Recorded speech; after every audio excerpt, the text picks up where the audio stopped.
ಮಂಡ್ಯ ಗಲಾಟೆಯ ಬಗ್ಗೆ ಕಾನೂನು ಕ್ರಮ ಆಗುತ್ತೆ. ಏನೇನ್ ಕಾನೂನು ಕ್ರಮ ಆಗಬೇಕು ಅದು ಖಂಡಿತವಾಗಿಯೂ ಕೂಡ ಆಗುತ್ತೆ ಅಂತ ಬೆಂಗಳೂರಿನಲ್ಲಿ ಗೃಹ ಸಚಿವ ಡಾಕ್ಟರ್ ಜಿ ಪರಮೇಶ್ವರ್ ಅವರು ಘಟನೆಯ ಬಗ್ಗೆ ಮಾತನಾಡಿದ್ದಾರೆ. ಗಣೇಶ ವಿಸರ್ಜನೆಯ ವೇಳೆ ಬಂದೋಬಸ್ತ್ ಆಗಿದೆ, ಬೇರೆ ಎಲ್ಲಾ ಕಡೆಯೂ ಕೂಡ ಬಂದೋಬಸ್ತ್ ಆಗಿದೆ. ಆದರೆ ಕೆಲ ಕಡೆ ಒಂದೋ ಎರಡೋ ಘಟನೆಗಳಾಗಿದೆ, ಅದರ ವಿರುದ್ಧ ಕ್ರಮ ಕೂಡ ಆಗುತ್ತೆ ಎಂದಿದ್ದಾರೆ ಪರಮೇಶ್ವರ್.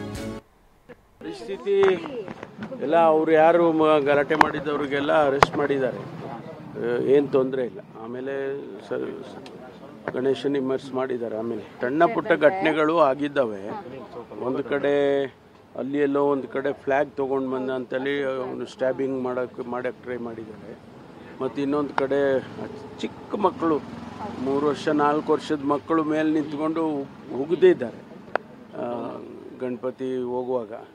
ಈ ಥರದ್ದೆಲ್ಲ ಆಗಿದೆ. ಎಲ್ಲ ಎವ್ರಿಥಿಂಗ್ ಈಸ್ ಅಂಡರ್ ಕಂಟ್ರೋಲ್. ನಾವು ಅಪೀಲ್ ಮಾಡ್ಕೊಳ್ತೀವಿ, enough and more police force ಹಾಕ್ತೀವಿ, ಎಲ್ಲ ಮಾಡ್ತೀವಿ. ಜನ ಸಮುದಾಯ ಅವರು ಕೂಡ ಕೋಆಪ್ರೇಟ್ ಮಾಡಬೇಕು. ಎಲ್ಲ ಎರಡೂ ಸಮುದಾಯದವರು ಕೋಆಪ್ರೇಟ್ ಮಾಡಬೇಕು. ನಮಗೆ ಲಕ್ಷಾಂತರ ಗಣಪತಿಗಳನ್ನ ಇಮರ್ಸ್ ಮಾಡ್ತಾರೆ. ಎಲ್ಲೂ ಕೂಡ ಹೆಚ್ಚಿನ ಗಲಾಟೆಗಳು ಆ ರೀತಿ ಎಲ್ಲ ಆಗಲಿಲ್ಲ. ನಾವು ಚೆನ್ನಾಗಾಗಿದೆಯಲ್ಲಪ್ಪ ಈ ಬಾರಿ ಅಂತ ಅನ್ನುವಾಗ ನಿನ್ನೆ ಮದ್ದೂರಲ್ಲಿ ಆ ಘಟನೆಗಳಾಗಿದೆ.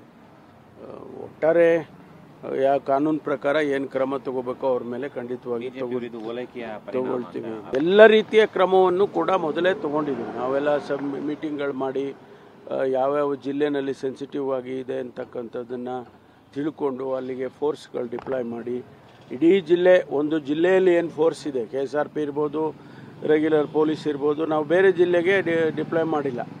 ಆಯಾಯ ಜಿಲ್ಲೆ ಫೋರ್ಸನ್ನು ಅಲ್ಲಲ್ಲೇ ಇಟ್ಟಿದ್ದೀವಿ. ಇದು ಹೊಸದಾಗಿ. ಆಮೇಲೆ ಎಲ್ಲ ಡಿಸ್ಟ್ರಿಕ್ಟ್ಗಳಿಗೂ ಸೀನಿಯರ್ ಆಫೀಸರ್ಸನ್ನು ಕಳಿಸಿದ್ದೀವಿ. ಇಲ್ಲಿಂದ ADGP ಲೆವೆಲ್ ಅವ್ರನ್ನ, IG ಲೆವೆಲ್ ಅವ್ರನ್ನೆಲ್ಲ ಸೀನಿಯರ್ ಆಫೀಸರ್ಸ್ನೇ ಕಳಿಸಿದ್ವಿ ನಾವು.